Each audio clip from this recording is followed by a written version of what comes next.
Hello, and welcome to the On-Premise IT Roundtable, the only podcast that dares to be both on topic and on location, no matter where that location might be. My name is Tom Hollingsworth, and I am a part of the Gestalt IT network focusing on networking, security, and wireless. And each episode, we bring you the perspectives and viewpoints of a group of IT luminaries that debate a topic or a premise in a given field. I'd like to take a moment for each of our guests to introduce themselves before we get into today's premise. Peter? Hey, Tom, and everybody else. Great to be here. My name is Peter Nefkens.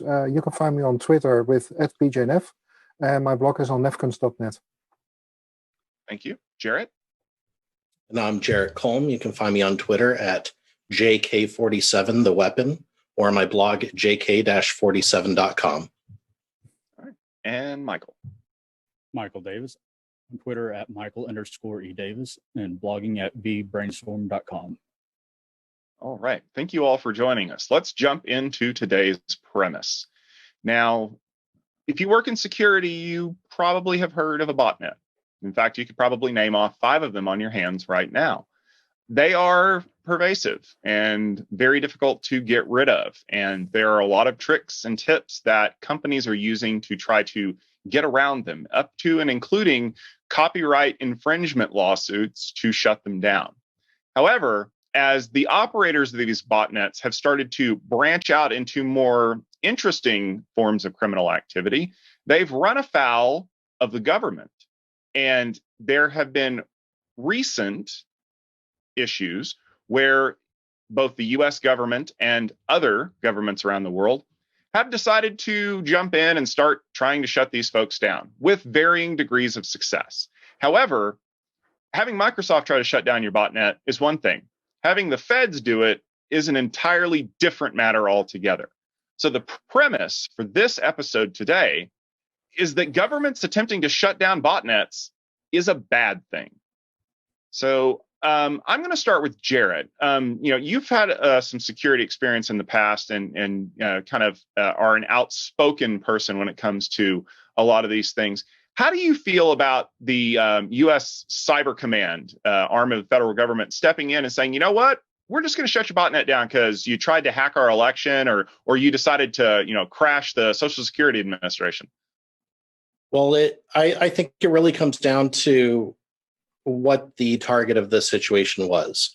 So when we think of in terms of elections, for example, there's a distinct target, and it is the government's job to protect elections. The problem comes into play when the source and the targets are either international or multiple targets, multiple fronts that it's attacking. The problem is we're not the only ones attempting to do this. And that becomes a huge issue. So if we want to see our own government as white knights trying to stop this, then what our adversary is doing, like North Korea's App 37 group or Lazarus group, they look like white knights in their own country or within their own political sect. So I think the problem really comes into play when we try to think of it as a patriotic endeavor instead of a piece of the overall encroachment of what many of the governments are doing. Yeah, I would agree that if it's the government attempting to defend against a specific attack, much in the same way that we would defend another hard target, that's one thing. But when it's a flag-waving Eagle Land, we're doing this to give you guys some freedom kind of hacking, it does cross a bit of a line and stops becoming less defensive and more a political operation. Now, Peter Jan, you are not an American, so you have an interesting perspective on this as well. Coming from the European side of things, how do you feel about governments, whether it's the U.S. government or your own government or another government, trying to disrupt a botnet?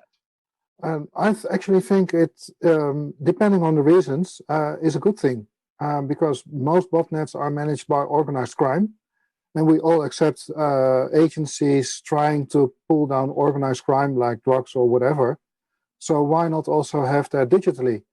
And I agree with Jared that once it's going to be political, That's a different thing. But as soon as you look at it from a more law perspective, and that somebody is doing things on computers that's not allowed, the government, or at least a part of the government, should actually take that into account and take law enforcement digitally too.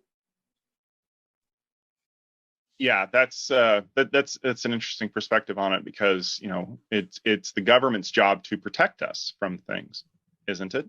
Yes, and that's Maybe. perhaps the key thing is as soon as it's done for the protection of the general public, or protecting generic infrastructure, like they should also protect all our utilities and other things that are key to our infrastructure. I don't really see a reason why they should not do that. I would actually expect them to do that, because they need to protect our society. Michael, what about you? Do you think it's a good idea for a government to start trying to disrupt a botnet? I think it can be very problematic, particularly once you move past the defensive stage and you start going after proactive targets, particularly international ones, because then you're opening yourselves up for retaliation. If you're just going after organized crime in your own country, you are pretty much free your game. And if it's defensive, you're defending your stuff. But once you start going after targets in other countries, then it's more of you are taking action and you're inviting someone else to come back after you. That's partially true, but doesn't that also depend on who is actually taking that defensive action? If you take Interpol as an example of a united police force within Europe, you can actually have a cross-border action taking down a botnet across several countries in Europe.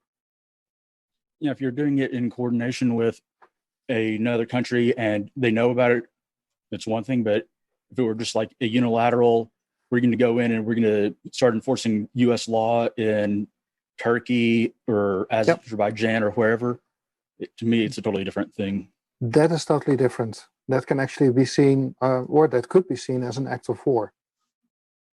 Yeah, and when you think of the hundreds of billions of dollars that are being spent on these teams or groups like NSA, everything, the infrastructure goes around it, putting it under the guise or premises of, or premise of, oh, we're just building this to protect us, it's going to be used for a lot more than just botnets. So but that's a big issue.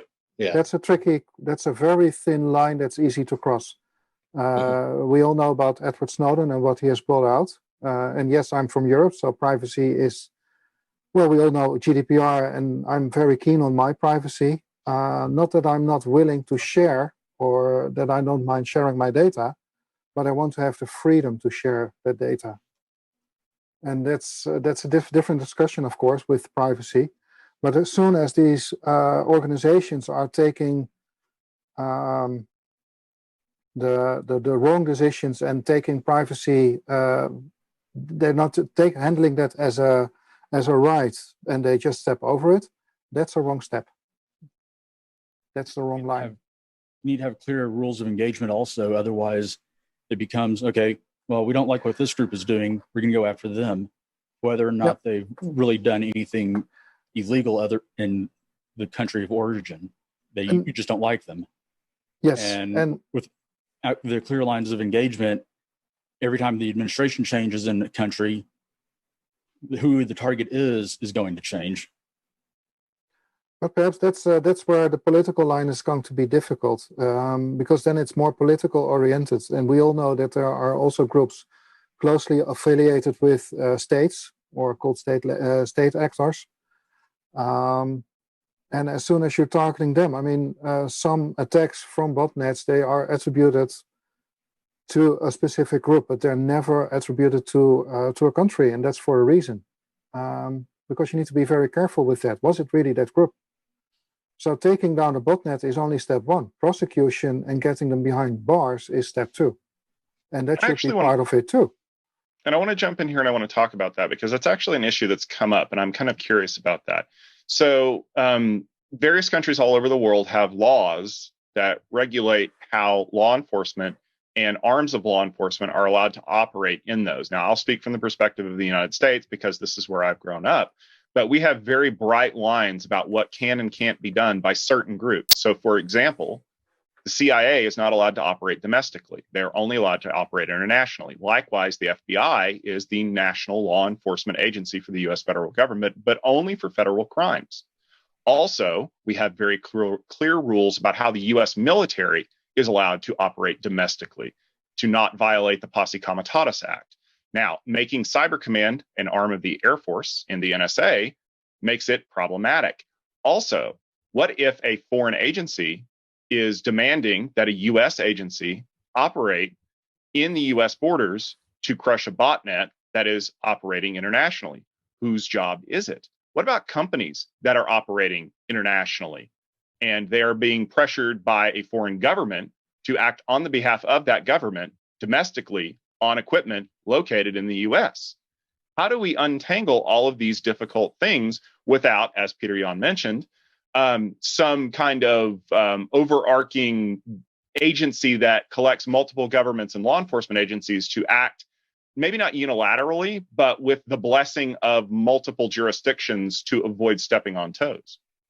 Well, it goes even deeper than that, because we've seen over the last decade that even our own government is giving states and larger cities heavy amount of funding for the same type of tools for intercept or attack back strategies to local police forces.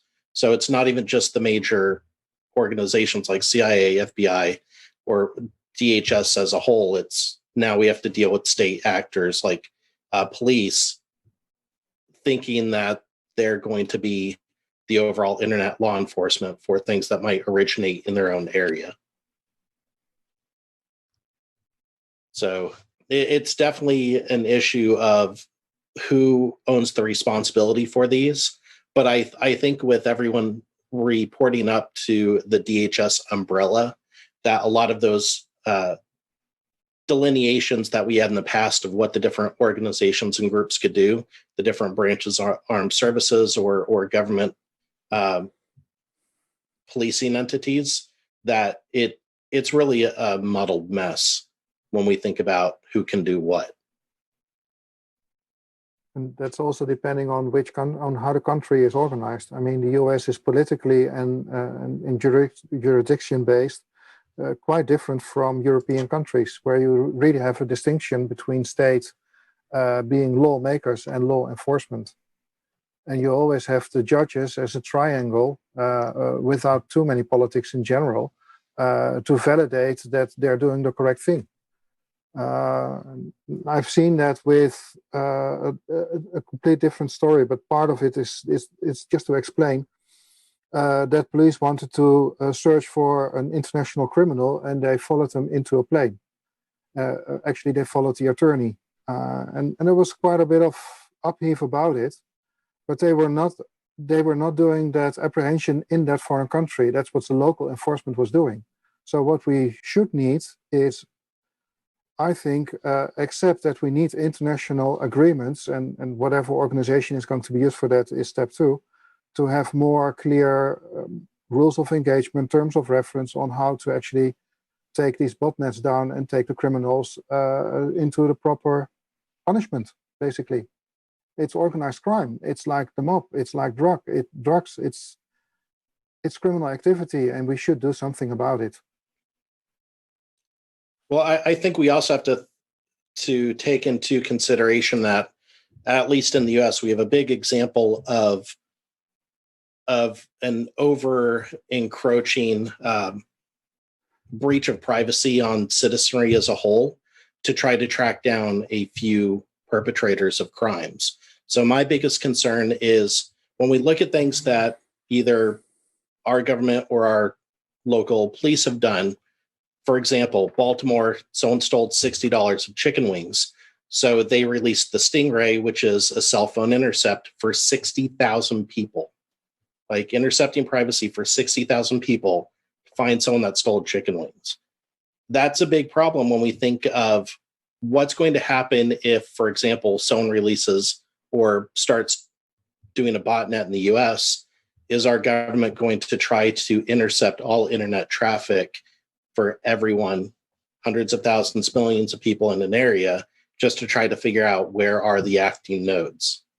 So we can use what's happened in the past to look at what's potentially going to come down in the future upon us. I don't think there's any question that they would. If you look back in the past at Carnivore and the other programs related to it, they've been saying, oh, we're not spying on you for years, but they actually are. Yes. And it's only starting to come to light to the greater public after Snowden did his releases. And if you think the government isn't going to spy on you just because you have data out there, you're being naive. I hear what Jared and Michael are saying, and I'm careful with that too. I'm not going to be naive in thinking that my government isn't doing the same things. I do have a firm belief in talking and making agreements internationally. That's probably because I'm European, and well, we talk a lot in the European Union to get things done. It takes ages, but then you get something. But you have to be careful, and I do have a firm belief in our justice system that there are checks and balances that prevent taking a big bazooka to take a small theft down. But that's that third part that always needs to check before an action is taking place. Yeah, and one of the things that kind of comes to mind here is and I'll reference a recent action that was taken against the Trickbotnet. Microsoft and Symantec and a bunch of companies had been attempting to take it down with varying degrees of success. And then the U.S. Cyber Command got involved and, well, quite honestly, got tricky with it and was able to disrupt some of it. However, the hardened command and control functions that were being used were able to recover, at least at the time of this recording. Is the problem that maybe the government's trying to take down botnets isn't bad necessarily? It's just that we don't have enough capability for the governments to be able to do a thorough job. And I reference things like hosting these botnets in places that are outside of government reach, and servers hosted on sea land or behind countries that don't allow government operation inside of their borders.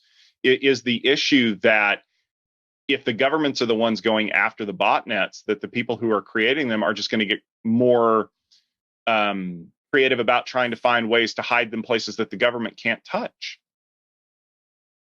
It's definitely going to be an arms race, because as the governments get better at finding them and taking them down, those that build them are going to get better at hiding them, having it in multiple ways of control and backdoors, so that one pathway of controlling it gets taken down, they have another way of controlling it. It's going to be back and forth for eternity. Yeah, that's probably the case, because there's too much money being earned with managing and selling and renting out botnets. So there's a monetary issue. It's a complete market. It's a business. And I believe they even they have like 24/7 support desks, regular build times. They even guarantee that it's not going to be detected for the coming 14 days. And if it's being detected, you get your money back. It's just another software engineering company or companies, except they're using it maliciously. Yeah, I mean, look at Mirai. It was supposedly taken down and gone, 2 years ago? And it's starting to crop back up again because they just re-engineered the binaries and slight variation. Hey, we're back in business. You could also consider how can you prevent getting these botnets, which means endpoint security.